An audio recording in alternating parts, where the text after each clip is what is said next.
शाळाच नाही तरीही प्रवेश. पालघर शिक्षण विभागाचा भोंगळ कारभार उघड. वसई तालुक्यातील RTE अंतर्गत विद्यार्थ्यांच्या प्रवेश प्रक्रियेत गंभीर प्रकार उघडकीस आला आहे. यश विद्यानिकेतन विरार पश्चिम या शाळेत ऑनलाईन लॉटरीद्वारे सुमारे 30 ते 40 हजार विद्यार्थ्यांना प्रवेश देण्यात आला.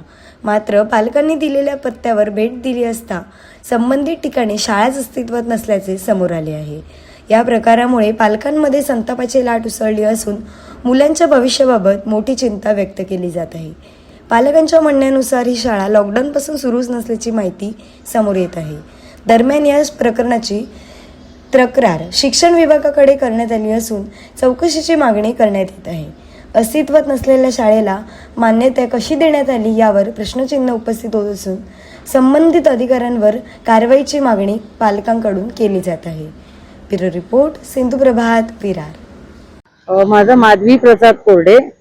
आम्हाला जेव्हा सोनाली मॅडम कडनं काही रिप्लाय नाही मिळाला तर आम्ही चर्नी रोडला गेलो. तिथे एज्युकेशन डिपार्टमेंट आहे. तिथे एक सावंत सर भेटले. जे राजेश कंका हे सर आम्हाला भेटले नाही. ते मेन आहेत RTEचे, पण ते सुट्टीवर होते. म्हणून आम्हाला सावंत सर त्यांनी आम्हाला व्यवस्थित गायडन्स दिलं की हे सगळं सोनाली मातेकर मॅडमच्या अंडर आहे. तिने जर पुण्याला सांगितलं तर हे काम होऊ शकते. काय काय नेमकी फसवणूक झालेली आहे तुमची आणि काय आता पुढचं पाऊल काय? म्हणजे जी आम्ही शाळा सिलेक्ट केली ती आम्हाला यश विद्यानिकेतन ग्लोबल आणि आमच्या 3 किलोमीटरवर तीच होती. आम्ही निळे मोरेला राहतो. तर यश विद्यानिकेतन ग्लोबल दिसली, ट्री हाऊस दिसली, बट आम्हाला ही यश विद्यानिकेतन प्री लागली. तर जेव्हा आम्ही बघायला आलो तेव्हा आम्हाला त्यांनी सांगितलं ग्लोबलवाल्यांनी की ही आमची स्कूल नाहीये सरळ.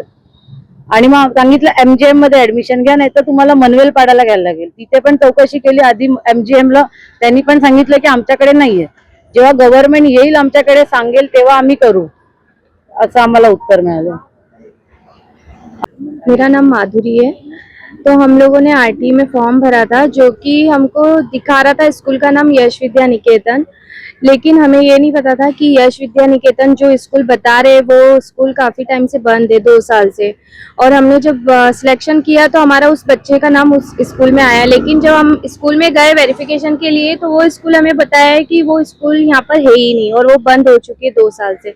तो अभी हम लोग को ये है कि हम लोग कौन सी स्कूल में एडमिशन ले। अगर हम लोगों ने जो ऑप्शन में नाम दिए ट्री हाउस और जो भी ऑप्शन में दिए, तो हमें उसमें से एक स्कूल का कोई भी सिलेक्शन देना चाहिए ताकि हम लोग के बच्चों का भी भविष्य ना बिगड़े और हम लोग को भी कोई सुविधा मिलना चाहिए। तो ऐसा हम लोग का कहना है कि हम लोग को जो सिलेक्शन किया है स्कूल में, हम लोग को वो स्कूल एक कोई सी भी दे दी जाए।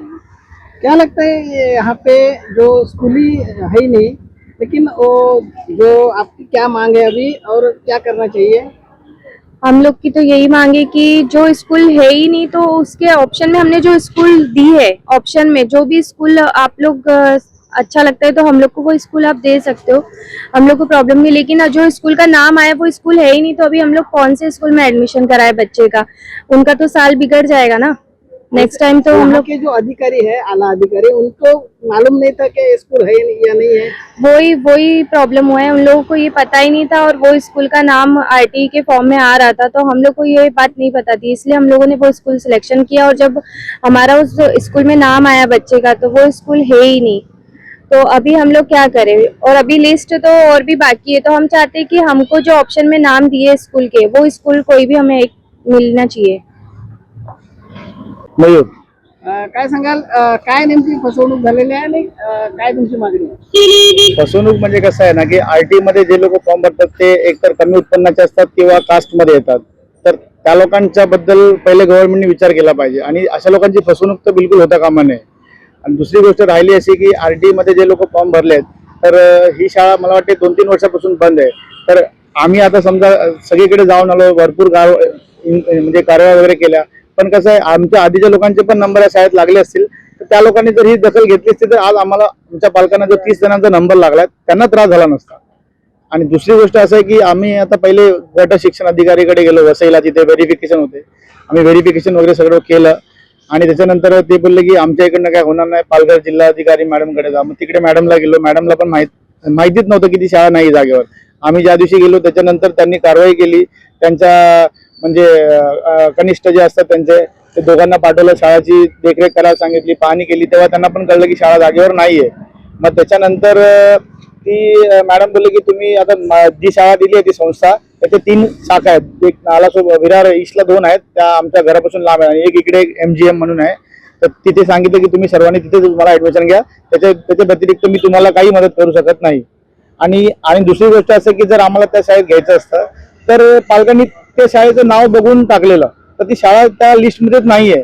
तर मग असं हे चुकीची फसवणूक आहे ना. जर तुम्ही आता माणसाचं नाव असतं, माझं नाव सांगितल्यावर तुम्हाला कळलं की मी कोण बोलतोय, तर शाळेचं नाव सांगितल्यावर कळतं की ही शाळा आहे. तर लिस्टमध्ये ते शाळेचं नाव यश विद्या निकेतन दाखवलं, तर यश विद्या निकेतन म्हणून आपण सिलेक्ट केलं की बाबा ही शाळा चांगली आहे, आपण इथे घेऊया. आणि त्या लोकांनी आम्हाला या नावावर ऍडमिशन दिलं, आमचा लॉटरीमध्ये नंबर टाकला आणि ऍडमिशन करताना सांगितलं की तुम्ही दुसऱ्या शाळेत जा. मग ही किती मोठी फसवणूक आहे. आणि 1-2 जणांचे नाही, जवळजवळ 30 जणांचे या लिस्टमध्ये नावं आलेले आहेत. तर कसं आहे की आम्ही काय इन्क्वायरी करतोय, हा सगळं आम्हाला त्रास होतो, ठीक आहे आमच्यासोबत झालं, आमचे पोरं नाही कोणाचं शिक्षण वाया जाणार, पण जर कुठे ना कुठे तर ऍडमिशन होणारच आहे.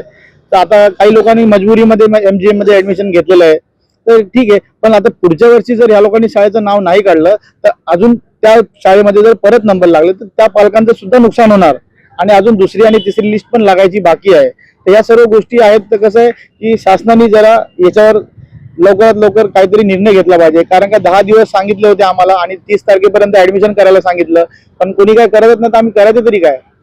बस. माझं नाव निखिल.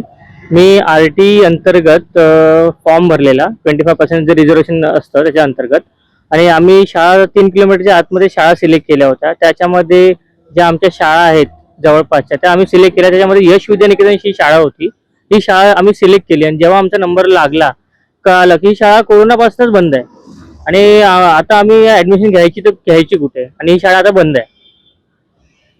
तुम्ही याची तक्रार कुठे केलेली आहे का, काय तुम्हाला आम्ही तक्रार खूप लोकांकडे केली, जिल्हा शिक्षण अधिकाऱ्यांकडे केली, तसेच शिक्षण गटप्रमुखांकडे केली आहे.